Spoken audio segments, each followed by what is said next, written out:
Bueno, Guille, asumiste la dirección del Hospital de Maldonado en plena pandemia ya, pero además cuando el hospital estaba fusionado en una misma unidad, el centro de Maldonado con el centro de San Carlos.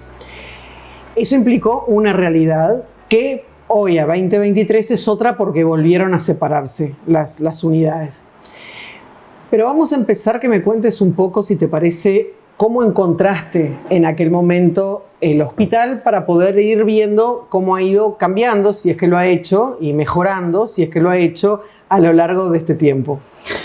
Bueno, muy bien. Sí, es así, tal cual lo describiste. Yo entré el 10 de julio del 2020, en plena pandemia, y estaba la idea que se terminó de concretar ciertamente en esa dirección, de hacer una dirección general y hacer 2 direcciones técnicas y construir la idea que ya estaba del 2016 en funcionamiento, pero funcionaba parcialmente, no funcionaba de verdad, y hacerla funcionar. Bueno, esa idea duró hasta enero de este año, que se decidió separarlo. Mientras funcionamos como centro hospitalario, que creo que personalmente es mi opinión, era básico funcionar de esa forma. No tiene sentido tener 2 centros que queden a menos de una distancia de 12 kilómetros y trabajen de forma separada, porque ahora lo que nos pasa es básicamente como que un matrimonio se separe y el presupuesto de ese matrimonio se divide entre 2.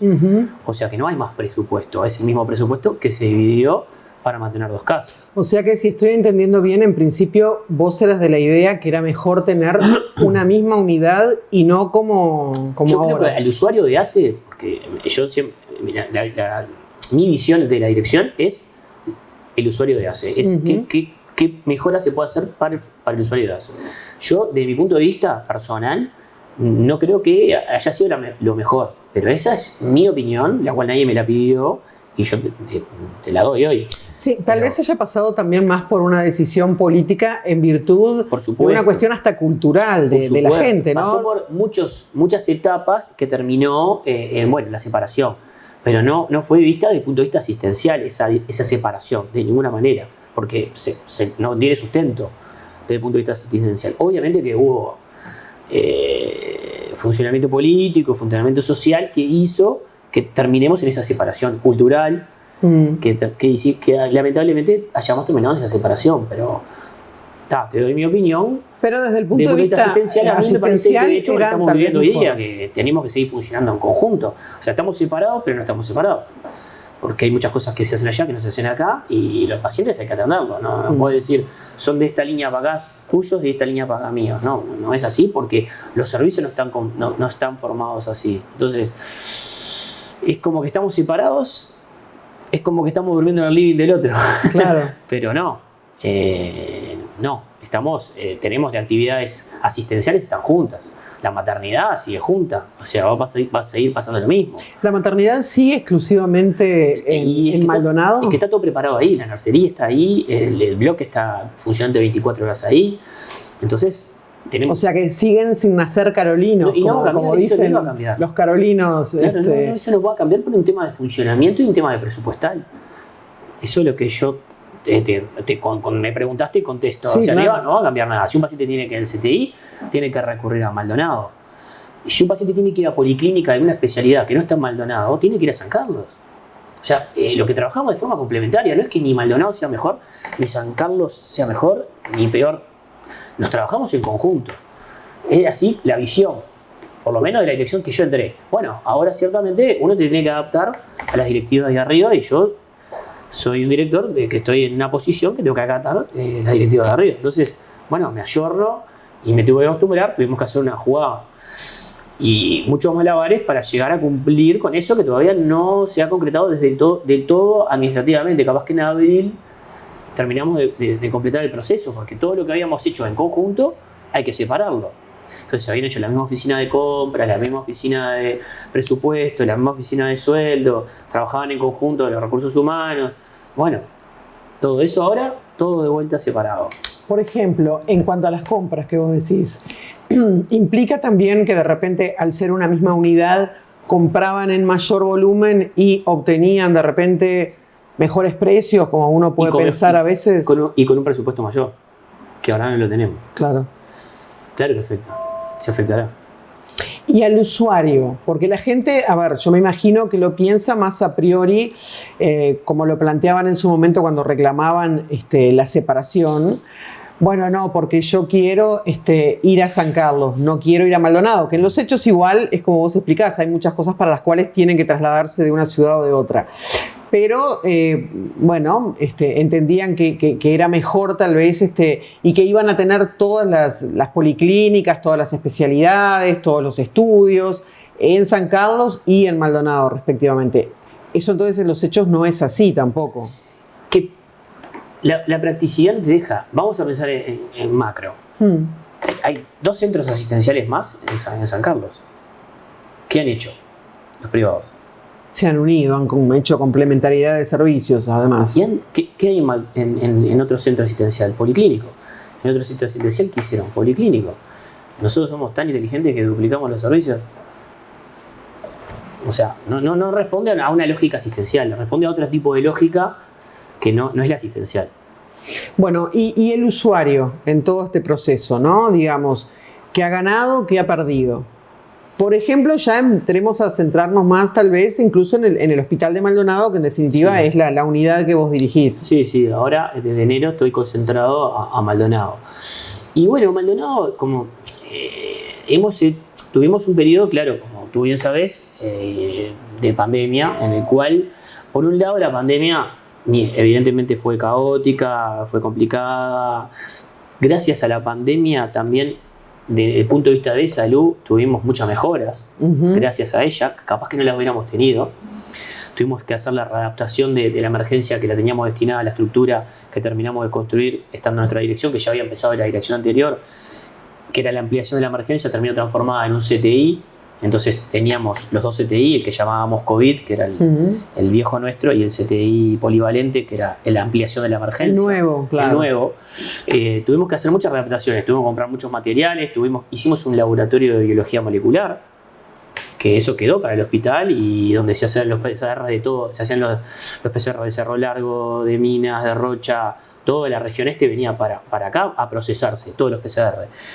Y ese laboratorio de biología molecular sirve para una cantidad de otras enfermedades para procesar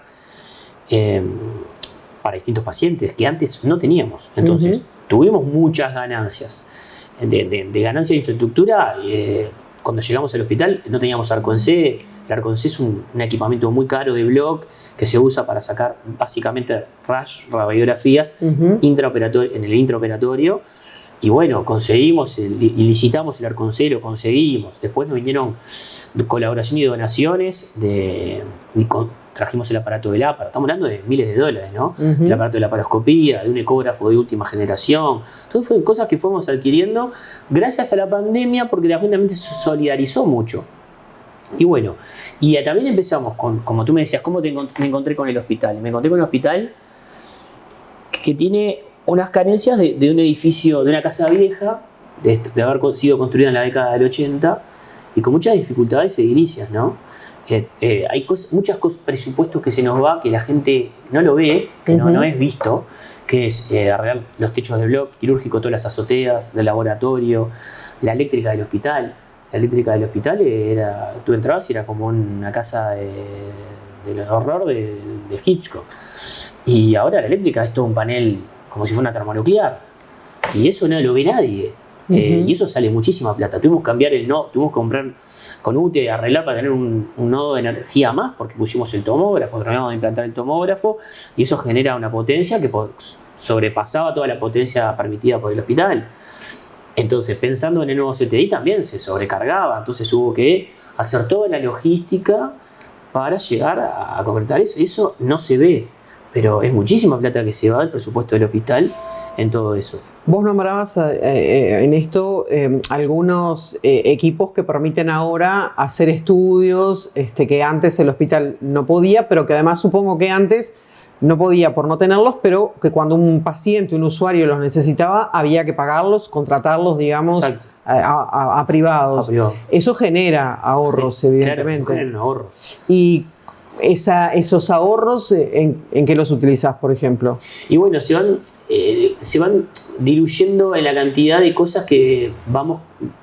Nosotros cuando llegamos, por ejemplo, teníamos un un servicio de ambulancias que contratábamos ambulancias. Cuando llegamos, hicimos una reorganización y ese servicio de ambulancia desapareció.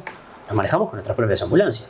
¿Y son suficientes? Mucha plata por mes. ¿Cubren el servicio? Cubrimos todo el servicio y ahorramos un monto X, que no te quiero hablar de dinero, pero hablamos un monto X que es bastante importante. Y ese monto se usa para otras cosas. Para cosas que quedan en una bolsa general de cosas que necesitemos. Equipos médicos o cosas que haya que comprar para los pacientes de trauma, porque tenemos muchos pacientes de trauma. Se termina gastando y utilizando y volcando al hospital para el beneficio del usuario. Pero en particular, ¿qué? Y bueno, depende de la necesidad. Hay veces que gastamos muchas cosas, depende de la cantidad, el tipo y de la calidad de paciente que tenemos. Gastamos muchas cosas de trauma, otras veces gastamos más cosas de cirugía, otras veces gastamos más cosas de otorrino, de maxilobucofacial. O sea, vamos comprando según la complejidad del paciente, ¿no? Ahora, todos esos cambios drásticos generalmente, por ejemplo, el tema de no utilizar más la contratación de servicios externos de ambulancias o empezar a hacer por la propia estudios, aparte del ahorro en dinero, a veces también generan rechazos o cuestionamientos en otros sentidos, porque convengamos que hay gente, no importa quiénes, pero que dejan de cobrar un dinero, por ejemplo, a los que te prestaban el servicio de ambulancia. Convengamos que hay funcionarios que cambian en sus funciones a medida que hay cosas que se van organizando, que vos tenés que derivar gente para el CTI nuevo, para el tomógrafo, para allá. O sea, me quiero ir metiendo de a poco también en todos los cuestionamientos, porque siempre hablamos de que nunca son suficientes los recursos humanos a nivel, por ejemplo, en este caso de salud pública. Los funcionarios hacen reclamos de sobrecargas, de cuestiones que no se cumplen, de condiciones de trabajo, pero me gustaría buscar el fiel de la balanza contigo también, ¿no? Sí, claro. Para mirar la otra cara de cuando hay que administrar eso. Mira, cuando nos sentamos en la oficina, en la torre allá en Montevideo, con Citrián y con Benen, que es el gerente financiero de ACE, tuvimos un balance de un ahorro de un 5%, sacando la inflación y todo, que era un ahorro significativo de muchos millones, ¿no? Pero bien, ese ahorro se usa para otras cosas. Ahora bien, la deficiencia siempre está porque estamos con un presupuesto ajustado y siempre gastamos más de lo que tenemos, porque no gastamos, porque vos al paciente, si te viene el paciente y hay que gastar tanto en el paciente, se gasta en el paciente. Y si hay que hacer un traslado, uno no va a ahorrar en el traslado del paciente. O sea, nunca se mira el ahorro por el lado del paciente. Sí se puede ahorrar en tener mejor efectividad en las compras, en no hacer uso, no gastar el dinero en cosas superfluas o efectivizar las compras, pero nunca del lado del paciente, ¿no? No se sacrifica la asistencia del paciente, ni a nadie se le ocurre. Por lo menos estando yo al frente, no se me va a ocurrir rechazar o negar un estudio para hacer un ahorro. No cabe en la cabeza de nadie. Ahora, ¿tenemos deficiencias en el sistema? Sí, una cantidad. ¿Venimos a intentar mejorarlas? Sí, venimos a intentar mejorarlas. ¿La vamos a mejorar todas? No las vamos a mejorar todas. Vos me hablabas recién de los recursos humanos. Y yo me traje una ayuda de memoria porque obviamente no me acuerdo. Si vos trajiste una listita, porque yo te pedí, listame todo lo que se ha hecho. Es tantas las cosas que hicimos que yo las enumeré. Algunas ya te las dije. Mira, creamos un servicio de internación domiciliaria que el hospital no tenía, que era una forma de ampliar camas sin tener camas e infraestructura en el hospital. Ese servicio nos ayudaron, vino Juan Ramón Blanco, que es un gerente de ACE, que ya tenía experiencia en este tema, nos apoyó, nos colaboró y nos dio la derecha de que teníamos que sacar ese servicio. Entonces, los propios médicos del hospital hacen internación domiciliaria. ¿Y es efectivo? Es efectivo. Tenemos un máximo de 12 pacientes porque no podemos llegar a más por el tema de enfermería. Claro, porque por eso te preguntaba si es efectivo, sí, claro. Porque al estar en tu casa, vos necesitas que el enfermero venga cada 8 horas si te tienen que administrar medicación, si te tienen que cambiar el suero, si te tienen que dar inyectables, la visita del médico que generalmente tenés en piso, el médico se tiene que trasladar al domicilio. Exacto. Es igual que tú has internado, pero en tu casa. Y eso es genial. ¿Por qué? Porque no necesitas agrandar el edificio y tenés la asistencia del paciente en domicilio, en su casa, en su baño, con sus familiares. Es buenísimo. Con su comida. Con su comida. De ahí salió a que sacamos paliativos, cuidados paliativos, que estábamos un negro en el departamento y vino la doctora Lavalle, nos apoyó en esta situación del Ministerio de Salud Pública y salimos del negro en el departamento Maldonado que no teníamos cuidados paliativos de adultos. Sí pediátricos, pero no de adultos. Bueno, empezamos con los cuidados paliativos toda esta pandemia. En cuidados paliativos y adultos. Fue una mejora sustancial. Internación domiciliaria, cuidados paliativos, policlínica de atención inmediata. Reorganizamos el centro de transporte. Hicimos una logística entre San Carlos y Maldonado que le llamábamos unidad de transporte única. Que las ambulancias se usaban indistintamente según el paciente que hubiera que trasladar. ¿Fue un lío? Sí, fue un lío. Porque hay un tema cultural que nos llevó muchas dificultades. Pero bueno, la gente hablando y dialogando y conversando, hicimos que eso funcionara por el tiempo que estuvimos al frente de eso, hicimos que funcionara lo mejor posible. Ahora de nuevo están separados. Ahora de vuelta estamos separados. Pero no, porque de hecho nos piden los traslados de San Carlos y nosotros hacemos el traslado de San Carlos. Y si nosotros necesitamos algún traslado y San Carlos se los hace. Entonces estamos en la misma. Ampliamos el servicio de CTI, el tomógrafo se terminó de instalar estando yo en la dirección, ya venía de la gestión anterior, pero se terminó de instalar. Reorganizamos el lavadero, sacamos el programa de cirugía mayor ambulatoria, los pacientes se operan de mañana y se van de tarde. Eso yo lo había hecho como jefe de cirugía, que tenemos 2 camas especialmente para que después lo agrandamos para ginecología, para cirugía plástica, para todas las especialidades que se quieren operar de mañana, de fast track, de cirugía. Me opero de mañana, de tarde me voy con las indicaciones del médico. Estos son todas mejores asistenciales, ¿no? No me quiero olvidar de nada. Hicimos un programa de cirugía ambulatoria con los reclusos de Las Rosas. En vez de traer los reclusos hacia el hospital, los operamos en Las Rosas. ¿Y tiene infraestructura Las Rosas como para operarlos en creamos condiciones? Una infraestructura de policlínica para hacer cirugías menores. No hacemos a ver, en el ámbito carcelario, ¿qué es una cirugía menor? ¿Un cortecito? Una sacada de un quiste sebáceo, de un lipoma chico. Vos me estás hablando de cosas médicas, pero yo te es una policlínica de cirugía. Claro, pero digo, una herida de bala. ¿Hasta dónde podés operar? No, pero hay heridas superficiales, estamos hablando. Un corte carcelario. No, bueno, esas cosas no, esas son de alta complejidad y vienen para el hospital, eso no. Pero había mucho de eso, que eso lleva muchísimo ruido con los funcionarios, muchísimo ruido con los demás usuarios, pacientes esposados, con policía, guardia policial. Entonces, también... Igual ampliaste también el sector carcelario de lo que, digamos, de la parte que el hospital tiene para recibir a los reclusos. A recibir a los reclusos, creo que eso se había ampliado. Había un celdario con 2 camas y claro, hay más de 800, 900 presos reclusos. Sí, en el caso de un incidente, además puede ser que de hecho les ha tocado recibir a varios juntos. Nos toca a varios juntos, entonces teníamos muchísimos problemas con la seguridad de los funcionarios que la reclamaban y que tienen razón, la seguridad de los más pacientes, los familiares de los más pacientes. Entonces creamos, junto con la policía, en intercambio de cooperación económica y de funcionamiento, porque ellos vinieron a hacernos muchos de los materiales, nosotros compramos los materiales, ellos instalaron los materiales, hicimos otro celdario al lado con todas las necesidades y las especificaciones que mandaban, que ellos mandaron de seguridad. Además de esta unidad en Las Rosas Antes teníamos 2 camas y ahora tenemos 4 camas. Y además ahora tienen la posibilidad de hacer algunas cirugías menores en Las Rosas sin tener que trasladar a los reclusos. Hacemos algunas cosas, sí. Sí. Me gustaría hacer más, me gustaría que vayamos más para allá, pero bueno, también es complicada la movida. Reubicamos la policlínica de cuidados paliativos pediátricos también, que es muy importante, que se hace en San Carlos. Que antes se hacía en Maldonado, se hace en San Carlos. O sea, eso es lo que tengo de la complementación. Vos decís, tengo que hacer cuidados pediátricos. Bueno, ¿dónde está? En San Carlos. Y nadie se pone a pelearse que está en San Carlos, en Maldonado. Me parece que no tiene lógica estando 12 kilómetros. Es como que yo, siempre digo, es como que yo esté en Cerro Norte y quiera hacer un hospital en Cerro Norte porque no quiera ir a atenderme al Maciel. ¿Cuánta distancia hay de Cerro Norte al Maciel?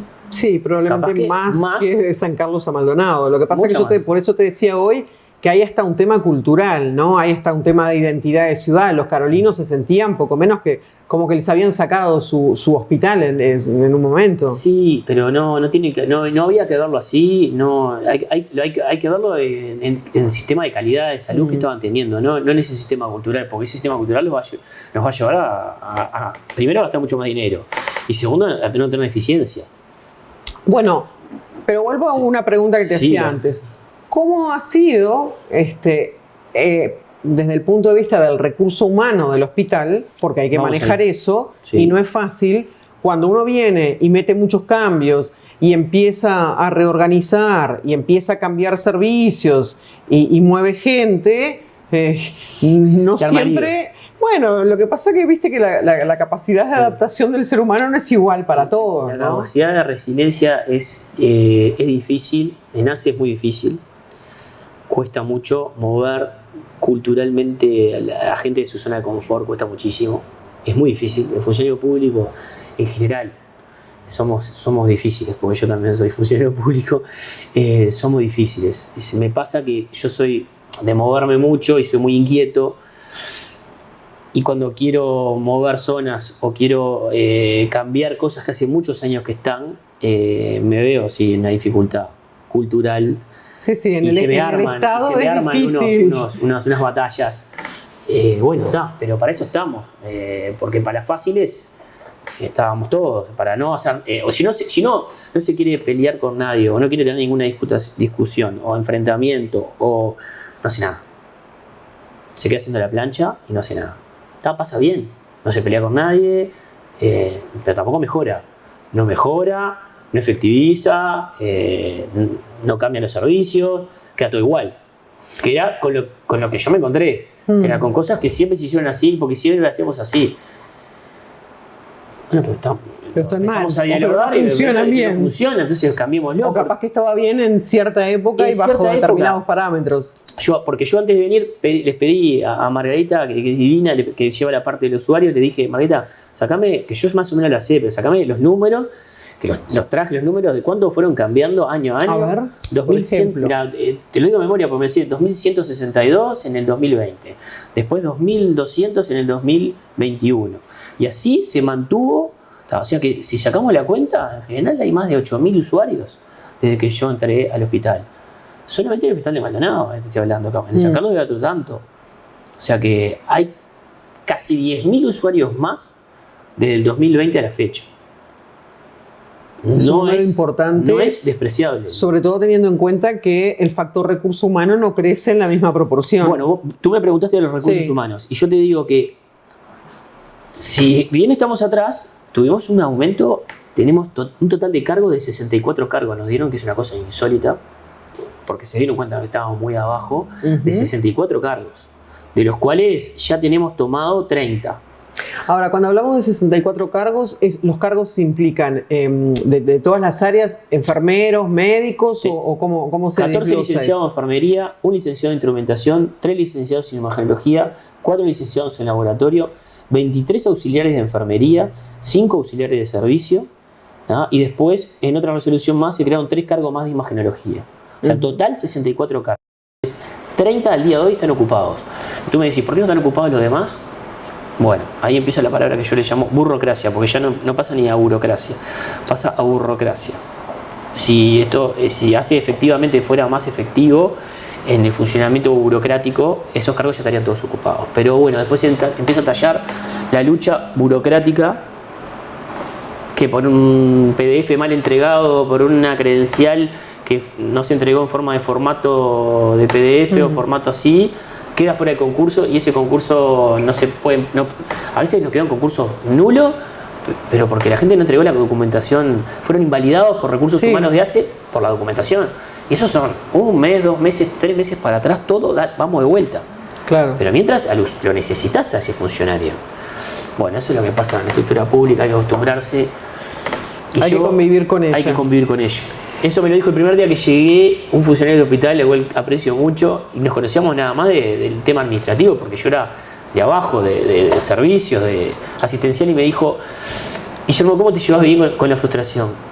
Y digo, mirá, un cirujano se lleva muy mal con la frustración. O sea, bienvenido a ACE, me dijo. Claro. Y me lo recuerdo hasta el día de hoy, porque fue ¿Y ahora cómo te llevas con la muy frustración? mal. ¿Seguís llevándote muy mal? Me llevo muy mal, pero eso me hace por lo menos tener la fuerza de ir y volver, ir y volver, ir y volver. ¿Cuánto te llevó tomar la decisión, así a modo entre paréntesis, de aceptar el cargo? Y me fueron llevando. Pero lo pensaste, yo ¿no? no fui a buscar el cargo, ¿no? Me lo ofrecieron, me estuve pensándolo, hasta que un día me dijeron, bueno, estás nombrado. Fue como una sorpresa. Bueno, creo que una de las primeras personas que me llamaste fuiste tú, que te enteraste antes que yo. Es verdad. Te enteraste antes que yo. Estábamos caminando con un amigo y me dijo, ¿pero me estás hablando en serio? Y bueno, fue como una... Me parece que también había una necesidad de cubrir ese cargo, de que estamos en pandemia. Pero además, porque justamente por lo que estábamos hablando, era un cargo que digamos, nadie quería agarrar. Y bueno, era una papa caliente, hablando mal y pronto, sí, por ¿no? eso. Era un hospital que es un hospital pesado, que es un hospital departamental, que es un hospital regional. Ahora te hago la otra pregunta, no era ¿no? fácil, Vos ¿no? lo pensaste y te agarró medio de sorpresa el nombramiento. ¿Cuántas veces has pensado en renunciar 1000. al cargo? 1000. ¿Y por qué al final Pero es lo que me ayuda, renunciás? y porque soy muy testarudo. Soy muy vasco, me parece. Los ancestros me ganan. Y bueno, sí, he pensado en renunciar muchas veces, pero yo siempre digo lo mismo. La gente se queda en el hospital por 3 cosas. O por desafío profesional, en lo técnico, o porque es bicho de hospital y toda su vida va a ser bicho de hospital. Bicho de hospital le llamo a esa gente que quiere el hospital. No va más allá de lo económico, o sea, se queda porque le gusta el hospital. Y bueno, y la tercera es por tener una fuente laboral más capaz. Pero el que se queda realmente en el hospital hoy día es porque quiere el hospital. Va más allá de lo económico, porque las generaciones nuevas ha cambiado mucho todo, ¿no? Es como yo pasé año y medio yendo en horario al hospital. Hoy eso no se concibe. Pero no yo, todos los de mi generación pasaron por esa etapa. Hoy no se concibe eso, a nadie se le pasa por la cabeza ni ir en horario al hospital. Y bueno, pero son otras generaciones, son otros contextos, otros momentos. Y las generaciones cambiaron. Todos cambiamos. Entonces, me parece que el Estado tiene que ayornarse y el Estado corre de atrás siempre con adaptarse a cómo venimos cambiando como sociedad. Hay 2 temas que no quiero terminar esta charla sin ponerlos arriba de la mesa, ¿no? Porque son los reclamos permanentes, que es la demora en la atención al usuario, y por esto hablo de 2 cosas. En obtener, digamos, número, como te dice la gente, turno para los médicos y en algún caso en particular algunas especialidades específicas, y el tema de la medicación, ¿no? La falta de medicación, que es algo que se insiste permanentemente y que uno incluso ve en otros ámbitos, a veces el parlamentario nacional, a veces el parlamentario departamental, donde se habla del hospital y es como una muletilla decir ya, el hospital no tiene medicación, el hospital no tiene remedios, los remedios no alcanzan, no hay stock de remedios, no se atiende en tiempo y forma, la gente no puede acceder a los especialistas. Bien, te contesto de a poco. Para algunas cosas te puedo contestar exactamente y para otras cosas no tengo las respuestas, sinceramente. Hay una pregunta que me habías hecho en algún momento, que era la demanda en espera de puerta, por ejemplo. Sí, los tiempos de espera. Los tiempos de espera se han mejorado. Gracias a estos cargos y a esta cantidad de cargos que hay, se ha mejorado. Hoy en puerta en el día a veces hay 6 médicos de puerta. Lo que llamamos, tuvimos que inventar lo que se llama, que ya estaba puesto, pero lo efectivizamos, la UAI, por atención inmediata. ¿Qué pasa? La puerta está usada está mal usada como un policlínico de 24 horas.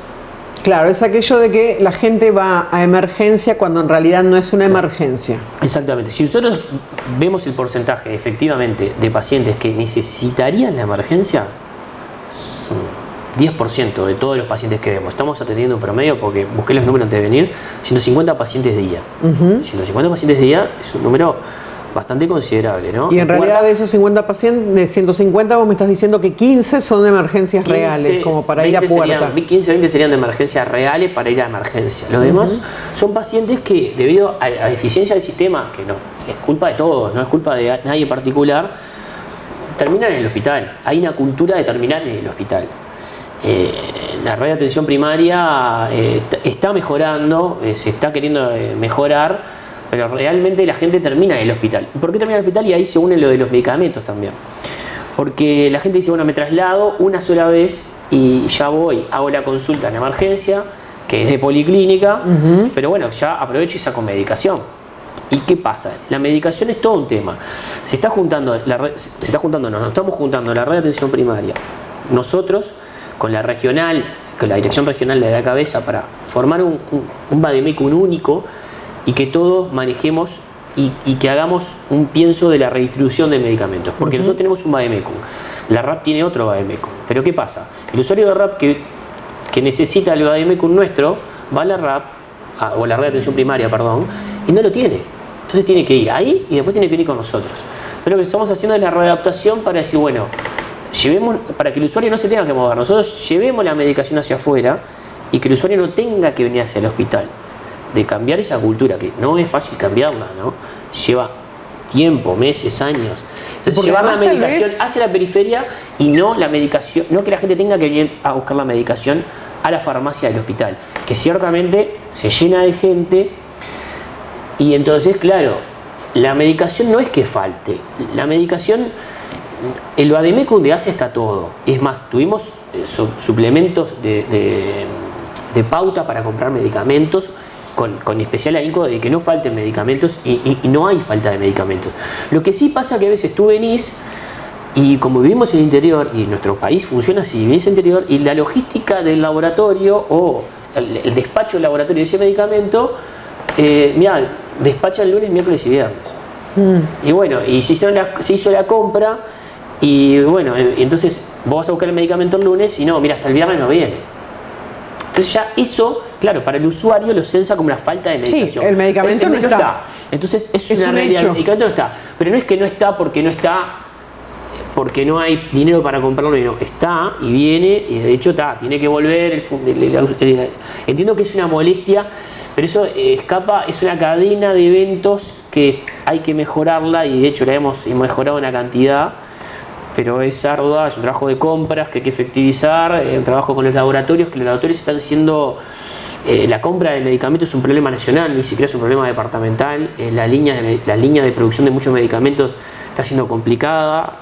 ACE y el Uruguay y lo privado público está teniendo problemas con muchos medicamentos. Hoy vas a farmacias en otros lados y tampoco hay medicamentos de ciertos productos o se agotan rápidamente. Entonces no es un problema únicamente de ACE, es un problema nacional. Y después, la demora en la atención, ya no en cuanto a la cantidad de horas, por ejemplo, en puerta, pero la demora en acceder a una consulta, la demora en que yo necesito que determinado especialista me vea o vea a alguien de mi familia y me responden supuestamente, no, tenemos 1 o 2 especialistas en esa materia y entonces la próxima consulta que te puedo dar es para noviembre. Y vos decís, capaz que de aquí a noviembre... Sí, ya no estás. Sí, ya no estoy. Por ejemplo. Sí, nos pasa mucho y eso responde a lo que te dije.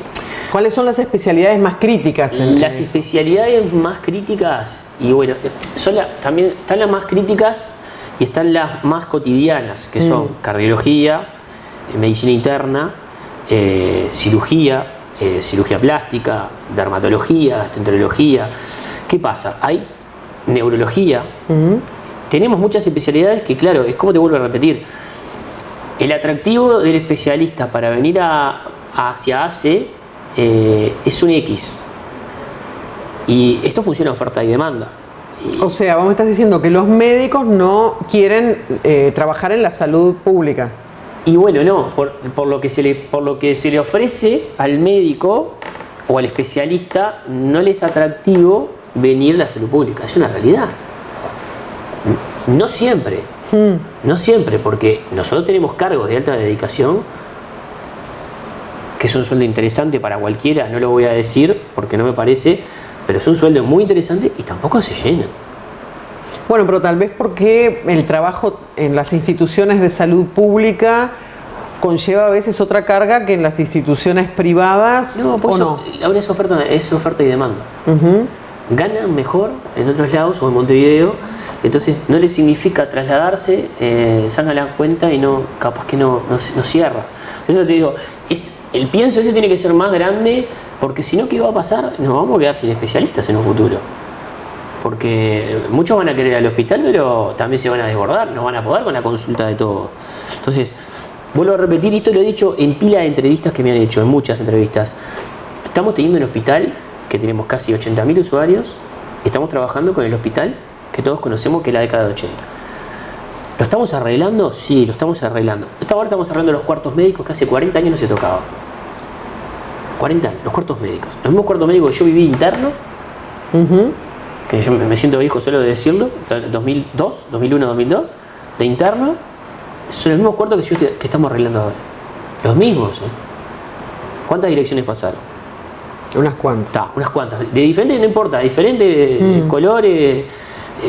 Pasaron unas cuantas. Bueno, nunca se habían arreglado. Ahora, cuando estén terminados, van a ir a ver y van a estar los cuartos médicos terminados. Si viene la hora de adelante de la emergencia, de la cara nueva de la fachada de emergencia, de separar la emergencia del hospital, que estoy diciendo que me la apruebe. Ya la tengo, ya la tengo hecha, la tengo pautada. Y voy para adelante y quiero irme con ese proyecto ya en marcha, si puedo. Tenemos el proyecto del hospital, que para mí sería un sueño, que lo hacemos en convivencia con el Hemocentro y con la Fundación de la Hemovida, de cercar todo el predio, hacer un predio único hospitalario con el terreno al lado del hospital y empezar a construir un hospital nuevo ahí. Es mi sueño.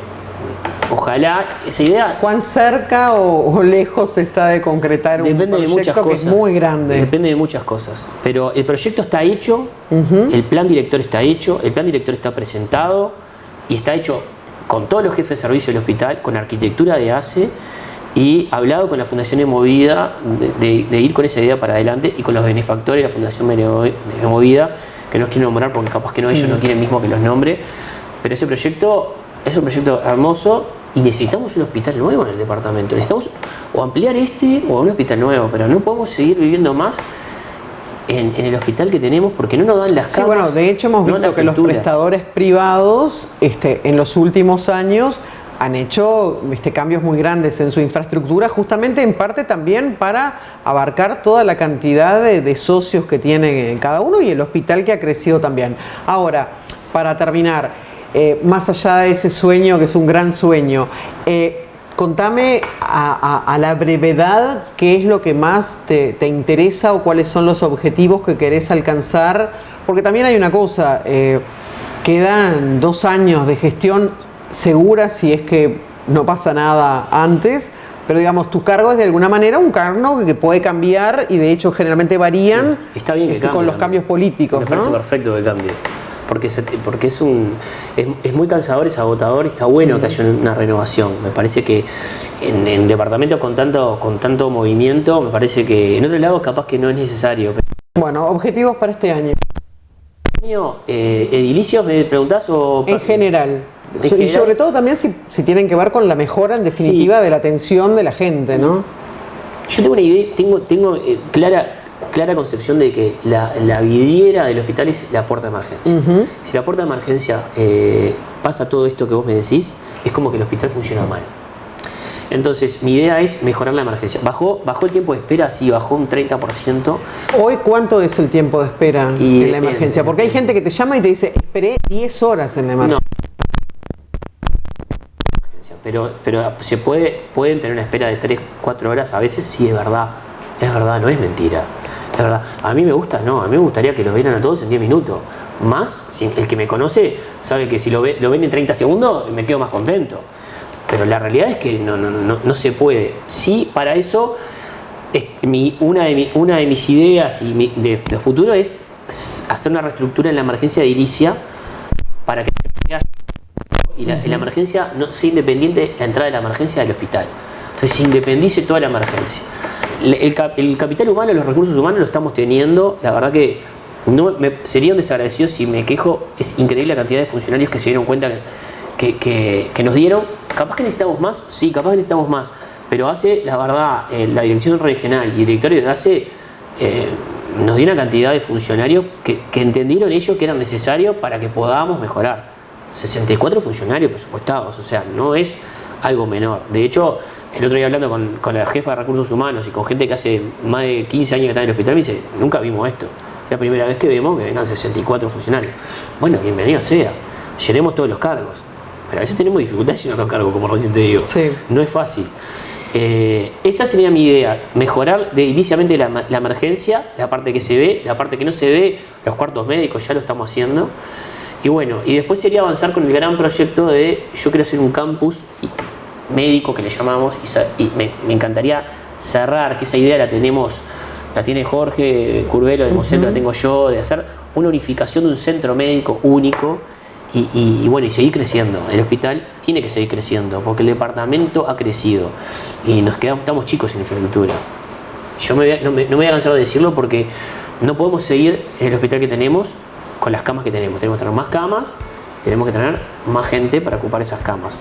Funcionarios, porque pacientes hay, sobran. Guille, hablamos en algunas semanas y vemos cómo se encamina todo esto. Bueno, gracias. Nos quedaron muchas cosas por hablar. Nos quedaron unas cuantas y te me escapaste en algunas, ¿no? También, sí. pero hábilmente escapado. En algunas semanas hablamos. Gracias. Un placer. Gracias a ustedes tres.